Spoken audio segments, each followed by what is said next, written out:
Hello everyone, I am back today looking at the brand new survival game Return to Moria. As the game just released on the Epic Store, and it's not like I'm getting advanced copies, this is just a first impression of the game, as I've only been playing it for a couple of hours at this point. That said, I believe I've gotten enough of an impression of the game for some initial thoughts.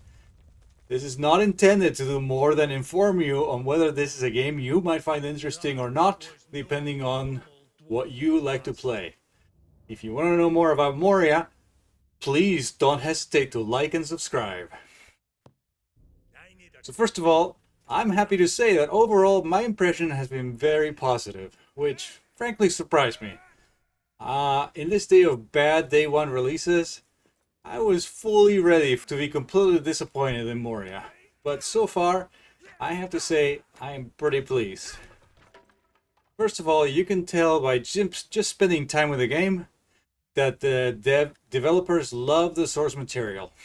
There is detail here that just wouldn't exist if the devs didn't love Tolkien and the Lord of the Rings. From all of the writing in Dwarven, the fact that you could choose a voice that mainly uses a Dwarven tongue rather than English, the fact that you can break into song when you're mining. Not all those who wander are lost. The old that is strong does not wither. Deep roots are not reached by the frost.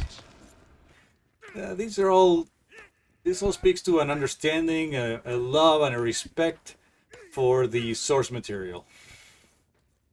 The look of Moria is dark, foreboding, and abandoned. It's definitely reminiscent of the various LOTR movies and games. There's a night and day cycle in the game, with light streaming in from gaps in the rock ceiling or maybe through stained glass windows. And maybe it's just me, but when night falls in the game, it feels like the shadows are palpable and close around you and definitely make you want to use your torch if you have one.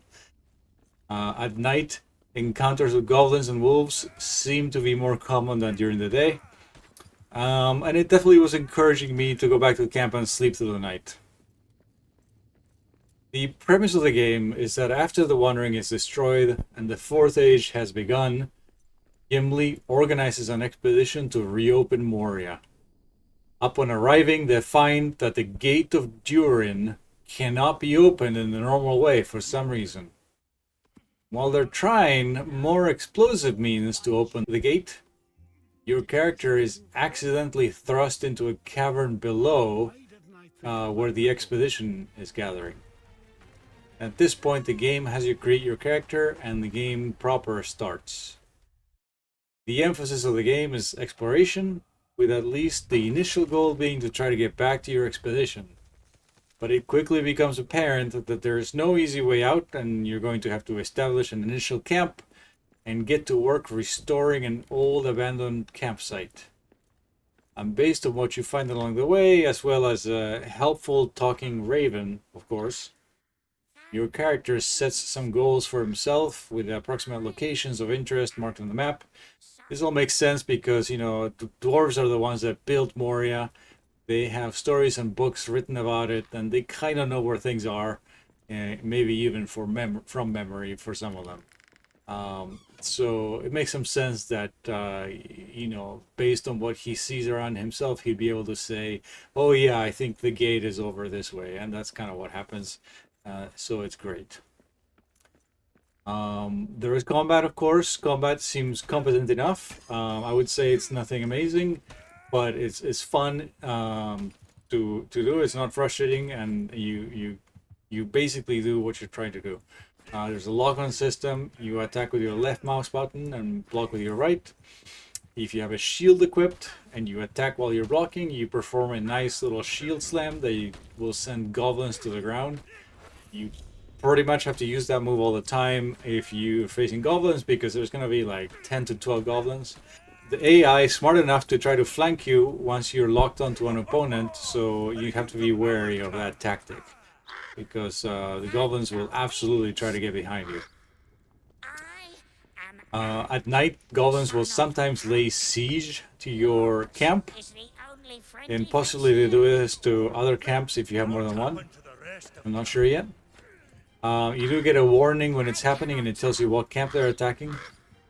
So if you're not at camp, it tells you basically which one you need to go to. Could you search for another way out? For any The goblins other will basically survivors? attack it and destroy it, and I presume they continue to do that until you either stop them or the camp is destroyed. But I'm not sure exactly.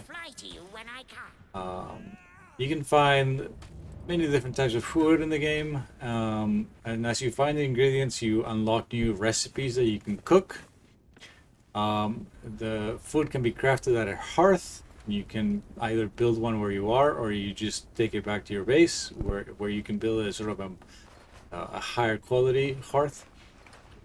And in order to cook, you have to have a table next to your hearth so that the food rests there once you cook it. This is kind of where the game gets a little bit weird. I found the system a little bit clunky, but basically, you cannot remove food that you have cooked from the table. You can only eat it.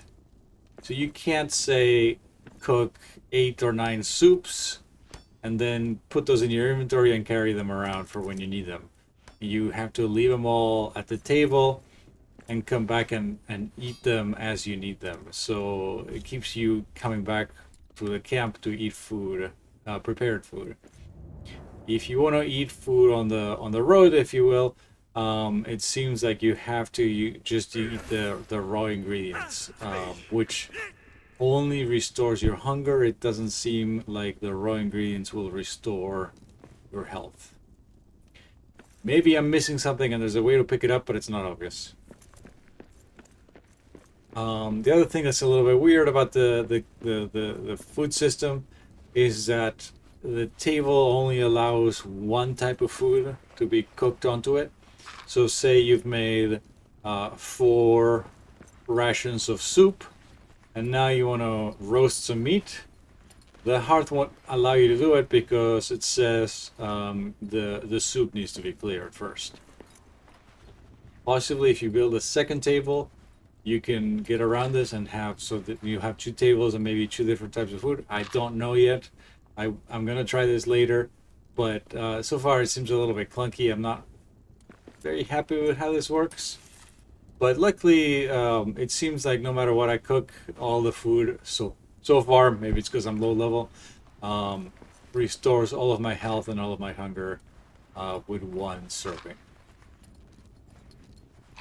So there's that. As I explored, I found some broken down dwarven statues that could be repaired, and doing this provided me with some crafting recipes that hadn't been visible up to that point. You can also occasionally find ancient dwarven remains that will reward you with a statuette if you honor the remains. There are also other dwarven relics that in general reward the player if you restore them.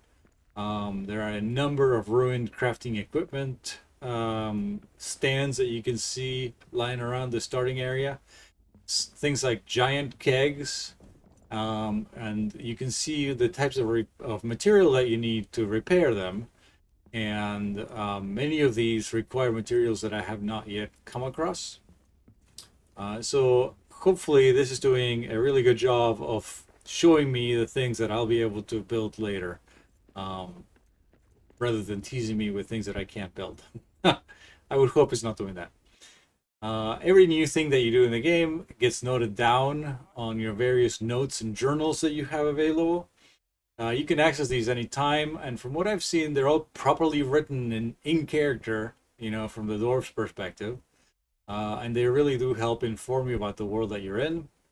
They give you hints also, I think, about what your goals might be. I could be reading a little too much into this, but for example, there's a section that's labeled mysteries.